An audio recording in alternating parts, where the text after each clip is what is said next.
I stood there in my funeral suit, staring at my belongings scattered across the lawn like garbage. 42 years of marriage reduced to clothes trampled in the grass. My name is Charles William Thompson.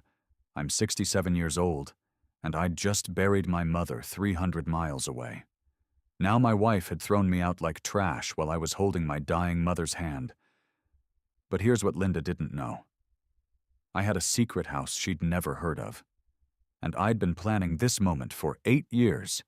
Let me back up because this story starts way before that lawn, way before the betrayal, way before I learned that being invisible could become the greatest weapon of all. Back in 1982, I was 25 years old, working as a surgical technician at Memorial Hospital in what felt like a different lifetime. The pay wasn't great, but I loved the precision, the teamwork, the feeling that I was helping people even if I wasn't the one holding the scalpel. I had plans back then. Maybe work my way up to hospital administration, maybe get more training, build something meaningful. That's when I met Linda.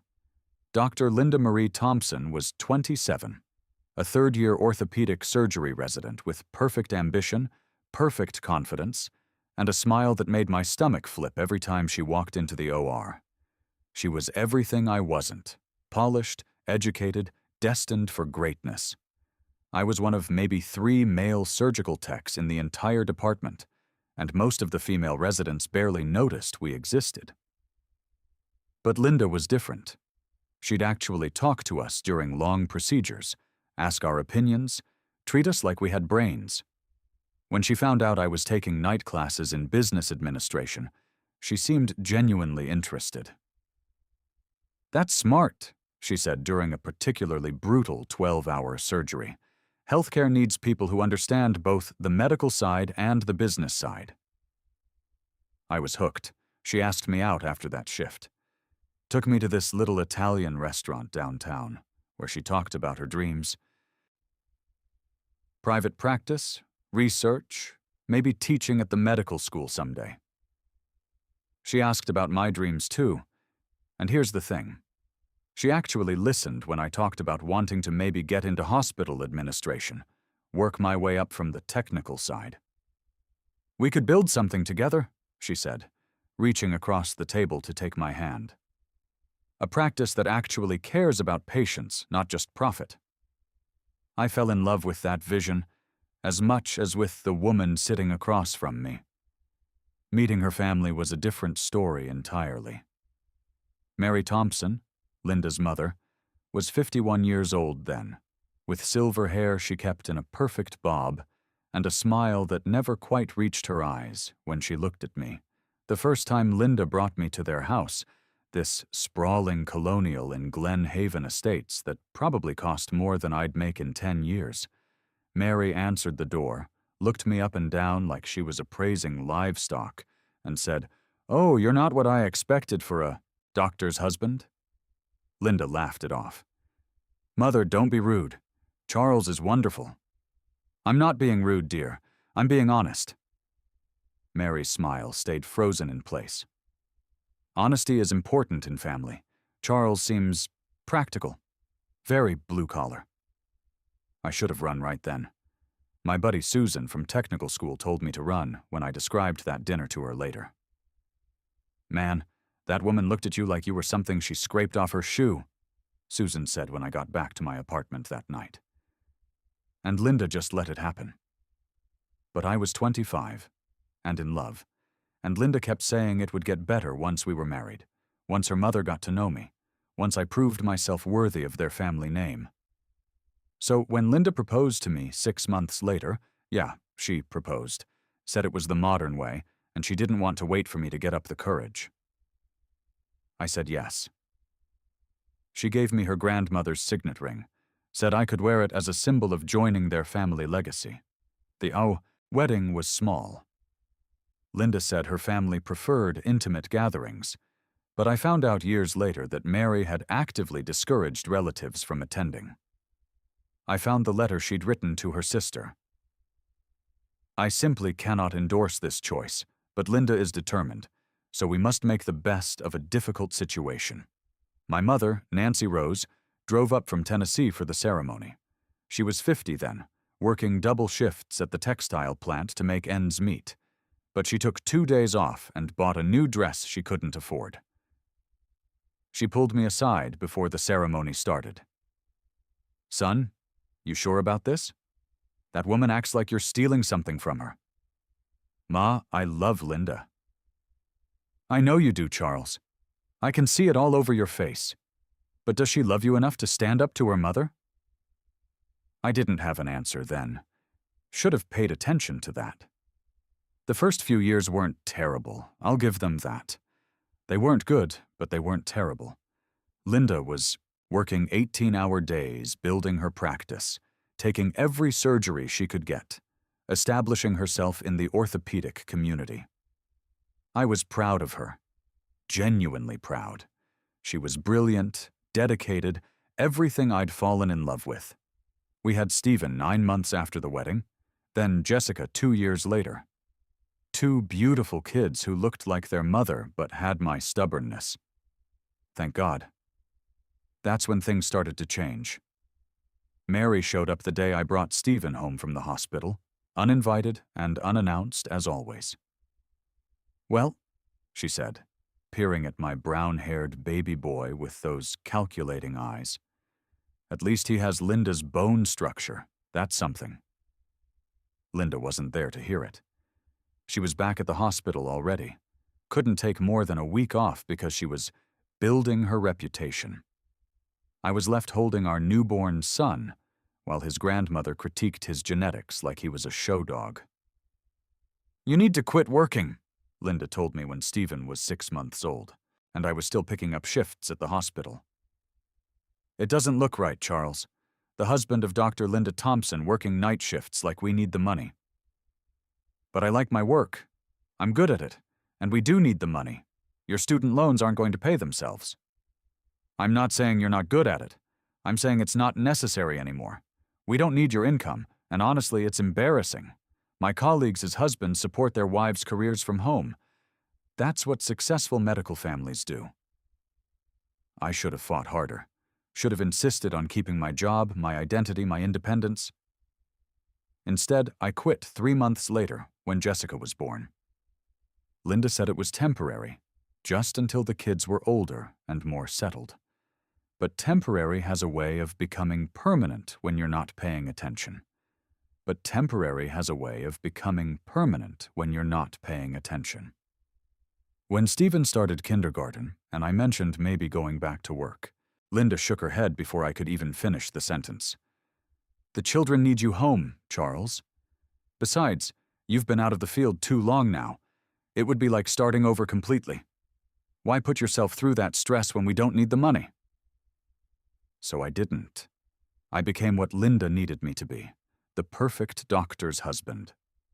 I joined the hospital auxiliary, planned fundraisers for the children's wing, organized the annual charity golf tournament that raised money for medical equipment, smiled and nodded when Mary's friends asked me to chair the diversity outreach committee. "You'd be perfect for it, Charles," they'd say with those patronizing smiles. "You understand? Practical people." I lost myself so gradually I didn't even notice it happening. Like a frog in slowly boiling water, they say. By our 10th anniversary, I had no career. By our 20th, I had no friends.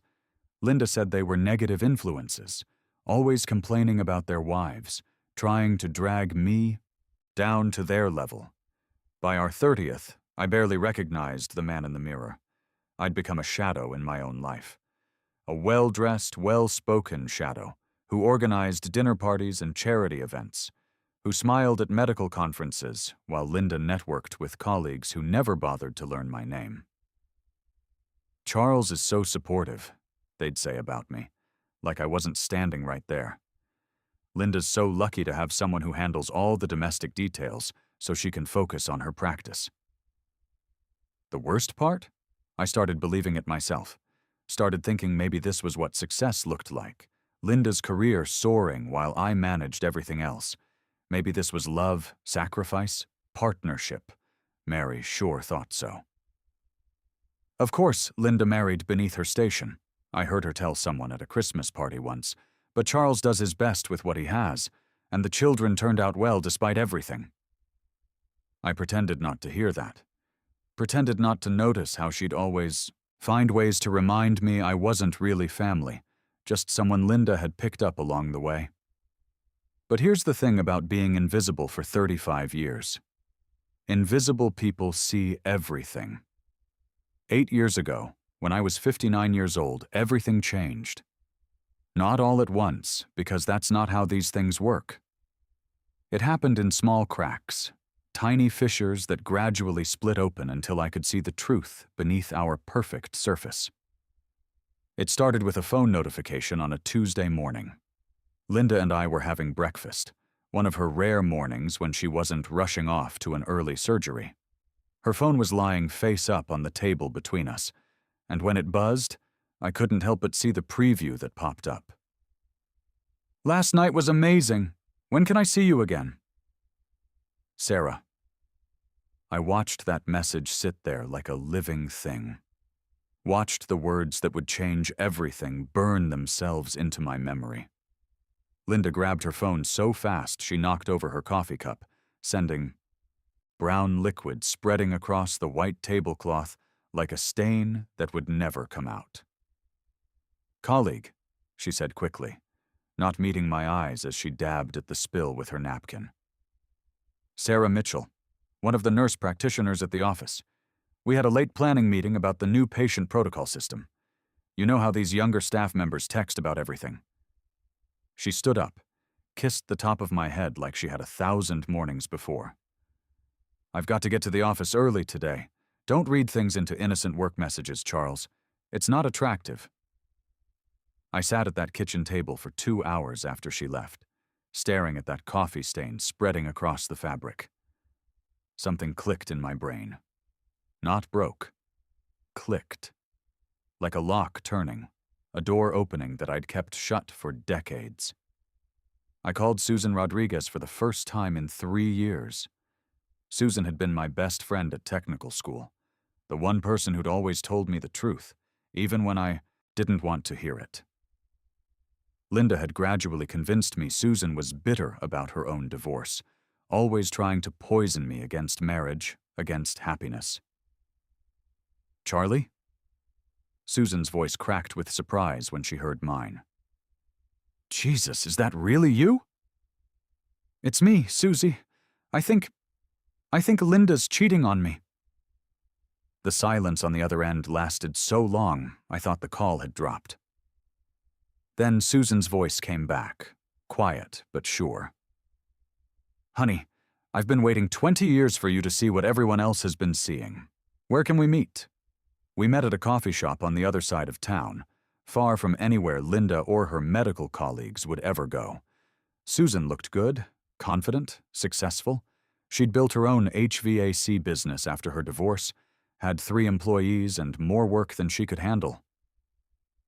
"Tell me everything," she said after we'd ordered. So I did, told her about Sarah, about Linda's emergency surgeries that somehow never matched the hospital's online surgery schedule, about credit card statements I'd glimpsed showing hotel charges, restaurant reservations for 2 at places Linda and I had never been together, about how small I felt, how stupid, how completely invisible in my own marriage. Susan listened until I ran out of words, then reached across the table and took my hands. "Charlie, you are not stupid. You've been surviving. There's a big difference. The question now is, what are you going to do about it?" "I don't know, Susie. I have nothing. No career, no money of my own, nowhere to go." "Wrong." Her voice was firm. "You have something much more valuable than money. You have intelligence, and you have time. It's time to use both." "What do you mean?" I asked Susan, though something in my chest was already starting to stir, something I hadn't felt in decades. She leaned closer, her voice dropping. "Document everything. Every late night, every unexplained expense, every lie. Take pictures of documents when she's not around. Open your own bank account, one she doesn't know about. Start building a safety net, piece by piece. Susan, I'm 59 years old. I haven't worked in 34 years. Who's going to hire me? How would I even start over? You start small. You start invisible. She smiled, and for the first time in years, I felt like someone actually saw me. Isn't that what you've been for 35 years? Time to use it as a weapon instead of a weakness.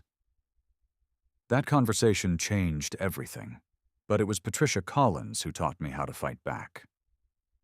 Patricia lived 3 houses down from us in Glen Haven Estates. She was 74 years old, sharp as a tack, and wealthier than anyone suspected. Mary had always dismissed her as new money, not really our sort of people, which should have been my first clue that Patricia was worth knowing. She approached me at a neighborhood watch meeting about a month after my coffee with Susan. Walked right up to me while I was standing alone by the refreshment table and said, "Charles Thompson, you and I need to talk." We met at her house the following Tuesday. It was smaller than ours, but felt more like a home. Books everywhere, art on the walls that actually meant something, plants that were thriving instead of just expensive. "I know what you're going through," she said after pouring us both tea. "Your wife's cheating. Probably has been for years. Your mother-in-law treats you like hired help. You've got no money of your own, no escape plan, and you're terrified of starting over at your age." I sat there with my teacup shaking in my hands and just nodded. This stranger had seen through 35 years of my carefully constructed facade in 5 minutes. "How did you know?" "Because I lived it too. 30 years with a man who controlled every penny, every decision, every breath I took. You know what I learned? People like that count on us being too scared to leave, too grateful for the comfortable cage to risk breaking out." She set down her teacup and looked me straight in the eye. "I'm going to teach you everything I wish someone had taught me. How to hide money, how to build credit in your own name, how to document assets, how to prepare for war while still smiling at dinner parties." "Why would you help me?" "Because nobody helped me. By the time my husband died, I discovered he'd gambled away most of our money and left me with nothing but a mortgage I couldn't afford. I had to rebuild from nothing at 65 years old. Took me 10 years to get where I am now. For the next 6 years, Patricia became my teacher, my mentor, and eventually one of my closest friends. She taught me about money. Real money, not the household allowance Linda doled out like I was a child. First rule, open a bank account she doesn't know about. Different bank entirely, use your mother's address for statements. I did exactly that. Started depositing cash I'd saved from grocery shopping, from selling things online that Linda never noticed were missing. $50 here, $100 there. It added up faster than I expected. Second rule, document everything. Every asset, every account, every property. "You're going to be shocked at what you find," Patricia warned me, and she was right. I started carefully taking pictures of documents when Linda was at the hospital. Tax returns she had me sign without reading. Bank statements left carelessly in her study. Property deeds for something called Brightwater Medical Holdings, LLC, registered to Mary Thompson, not Linda. I created email accounts Linda didn't know about, uploaded photos to secure cloud storage, built a digital trail of evidence piece by piece. Third rule, build your own skills. I started taking online courses, basic accounting, bookkeeping, financial planning. Told Linda I was learning to make better meals or researching home improvement projects. Instead, I was learning about forensic accounting and asset valuation. Within 2 years, I'd gotten certified in bookkeeping and started doing books for small businesses around town. Cash payments, work done from the public library computer. It wasn't much, maybe $800 to $1,200 a month, but it was mine. More importantly, it was proof I could support myself. By the time I turned 63, I had $28,000 in my secret account, marketable skills, and a growing file of evidence showing Linda had been hiding assets for years. but I still didn't have anywhere to go. "You need a safe place," Patricia said during one of our regular Tuesday meetings. "Somewhere that's yours, that nobody can take away." She pulled out a real estate listing she'd printed from the internet. "Lakewood, 30 miles from here. Different county entirely. 2-bedroom craftsman house. Needs some work, but the bones are solid. $185,000. I laughed, but it came out bitter. "Patricia, I don't have that kind of money." "But I do." She smiled. "I'll loan you the down payment, $40,000. You get a mortgage for the high. Rest. Set up an LLC as the buyer, so it can't be traced back to you. Linda will never know." "Why would you do that for me?" "Because I wish someone had done it for me." It took 3 months to set everything up. I created an LLC called Thompson Property Holdings. Using my own name seemed fitting somehow. Applied for a mortgage using my bookkeeping income as proof of employment, used Patricia's loan as the down payment. The bank barely approved it, but they approved it. I bought that house on December 15th, 2020. I was 64 years old, and for the first time in my adult life, I owned something that was completely, utterly mine. I told Linda I'd joined a book club that met Tuesday and Thursday afternoons. Instead, I drove to Lakewood and spent hours cleaning, painting, making that little craftsman house into a home. I bought furniture slowly from thrift stores and estate sales, told Linda I was donating our old things to charity when I was really moving them to my secret house. I planted a garden, installed a security system, made friends with my neighbors, the Morrisons, a retired couple who welcomed me warmly. Just managing the property for an out-of-state owner, I told them, which was technically true. The house became my sanctuary, my proof that I could build something beautiful on my own terms. By the time I turned 66, I'd been building my evidence file for 6 years. What started as a few suspicious text messages had become a comprehensive map of Linda's deception. I'd discovered offshore accounts totaling $4.2 million, properties owned through shell companies worth $8.9 million, and a vacation house in Aspen registered to Mary, but paid for with funds from Linda's practice. But it was Jennifer Davis who helped me understand the true scope of Linda's crimes. Jennifer was a private investigator recommended by Patricia, a former police officer who specialized in financial crimes. I hired her with money from my bookkeeping business, paid cash for complete discretion. "Mr. Thompson," she said after her first month of investigation, "your wife isn't just hiding assets, she's committing Medicare fraud. I'm seeing patterns in her billing that are deeply concerning." She showed me what she'd found. Procedures billed but never performed. Simple surgeries coded as complex operations for higher insurance payouts. Patient information used for services they never received. "How much are we talking about?" "Conservatively? $3.8 million over 15 years? I sat with that information for a long time.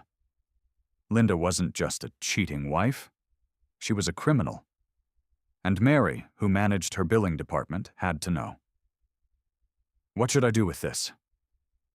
Jennifer was quiet for a moment. "If you divorce her, and this comes out later, you could be implicated as an accessory. Better to come forward first. Cooperate with authorities." That's when I hired Karen Wilson, one of the best family attorneys in the state. She reviewed everything: the hidden assets, the fraud evidence, the documentation I'd been gathering for years. "Mr. Thompson, you've built an exceptional case, but once we start this process, there's no going back. Are you ready for war?"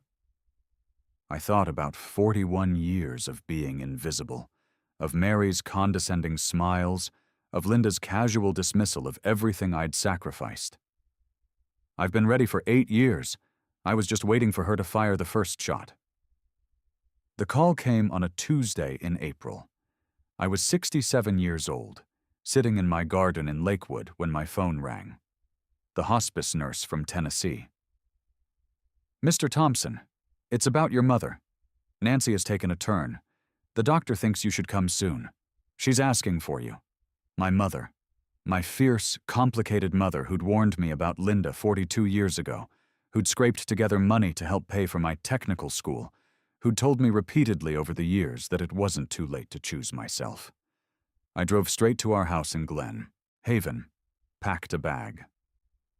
Linda was at the hospital, her real office, not whatever hotel room she was actually occupying. Left her a voicemail.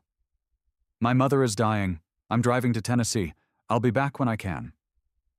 She called back an hour later as I was getting on the interstate. "How long will you be gone?" "I don't know, Linda. My mother is dying." "Right, but we have the Medical Association dinner Saturday night. I need you there. It's important for networking." I pulled over to the shoulder, sat there staring at my phone. "Did you hear what I said?" "I heard. I'm just saying your mother is 92, Charles. She's lived a full life. There's nothing you can do sitting in a hospice room. The dinner is crucial for the practice." I hung up, got back on the highway, and drove 6 hours without stopping. Mom died 3 days later with me holding her hand, just as the sun rose over the Cumberland River. She'd given me her life savings. $250,000 she'd managed to save over 60 years of hard work. "Every person needs an escape fund," she'd whispered. "I want you to have mine." I flew home a day early, didn't tell Linda, just wanted to get back and begin whatever came next. Had no idea she'd already begun it for me. The taxi dropped me at our driveway at 3 p.m. And there it was, my life scattered across the lawn like garbage, while Linda stood on our porch with Sarah Mitchell wearing my bathrobe. But this time, I didn't feel small. I felt ready. 3 days later, we were in court. Judge Margaret Clark presided, and when Linda's attorney tried to dismiss my claims, the judge interrupted him. "Your client disclosed $2.1 million in assets. Mr. Thompson's forensic accountant documented over $22 million. Care to explain that discrepancy?" Linda's face went white. "We had everything: property deeds, bank statements, offshore accounts, and evidence of systematic Medicare fraud. Judge Clark awarded me 60% of all marital assets, $13.4 million. Linda got 8 years in federal prison. Mary got 3 years house arrest as a co-conspirator.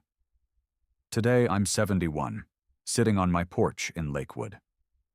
The Nancy Rose Foundation has helped 347 men escape financial abuse. Stephen visits every weekend with his kids. Even Jessica came around eventually. People ask if I regret those 41 years. Here's what I tell them. I don't think of them as lost. Every skill I learned managing that household helped me manage this foundation. Every year of being dismissed taught me to value the dismissed. My name is Charles William Thompson. For 41 years, I lived in a beautiful prison. For 4 years, I've been free. The door was always unlocked. I just had to be brave enough to open it. The greatest revenge isn't destroying your enemies. It's building a life so meaningful they become completely irrelevant. At 67, I learned that being underestimated is the most dangerous weapon a man can possess, because nobody sees the counterattack coming.